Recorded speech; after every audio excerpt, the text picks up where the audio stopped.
অবশেষে ট্রাম্পের কাছে হেরেই গেলেন নরেন্দ্র মোদী। রাশিয়া থেকে তেল কেনা বন্ধে রাজি হলো ভারত, এমনটাই দাবি মার্কিন প্রেসিডেন্ট ডোনাল্ড ট্রাম্পের।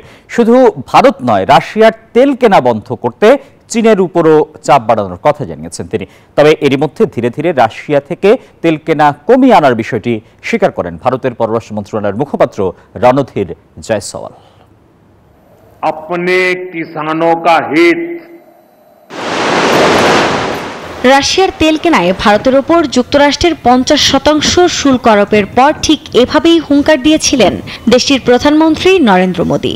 তবে নিজের অবস্থানে খুব বেশি দিন অনড় থাকতে পারেননি তিনি। মার্কিন প্রেসিডেন্ট ডোনাল্ড ট্রাম্পের চাপে নতি স্বীকার করতে হলো ভারতের প্রধানমন্ত্রীকে।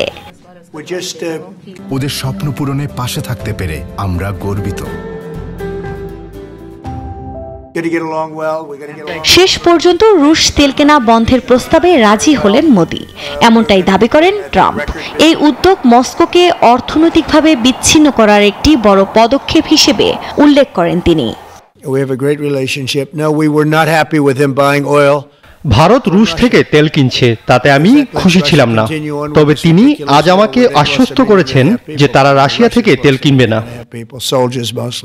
তবে শুধু ভারতই নয়, চীনকেও তেল কেনা বন্ধে চাপ প্রয়োগের কথা জানান মার্কিন প্রেসিডেন্ট। ভারত হঠাৎ করে রুশ তেল কেনা বন্ধ করতে পারবে না, তবে আমরা চীনকেও একই কাজ করাতে যাচ্ছি। এর মধ্যে ধীরে ধীরে রাশিয়ার থেকে তেল কেনা কমিয়ে আনার বিষয়টি স্বীকার করেন ভারতের পররাষ্ট্র মন্ত্রণালয়ের মুখপাত্র রণধীর জয়সওয়াল।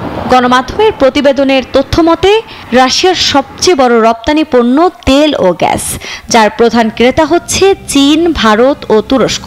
পুতিন তেল গ্যাস থেকে প্রাপ্ত অর্থ দিয়েই ইউক্রেন যুদ্ধ চালিয়ে যাচ্ছে এমন অভিযোগ তুলে ক্রেতা দেশগুলোর ওপর চাপ বাড়ান ট্রাম্প।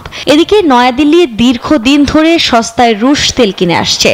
তবে বিশ্লেষকরা বলছেন রুশ তেল কেনা বন্ধ করার ভারতের প্রতিশ্রুতিতে বিশ্বব্যাপী জ্বালানি কূটনীতিতে নতুন মোড় নেবে। আফরিন মৌ, নিউজ 24।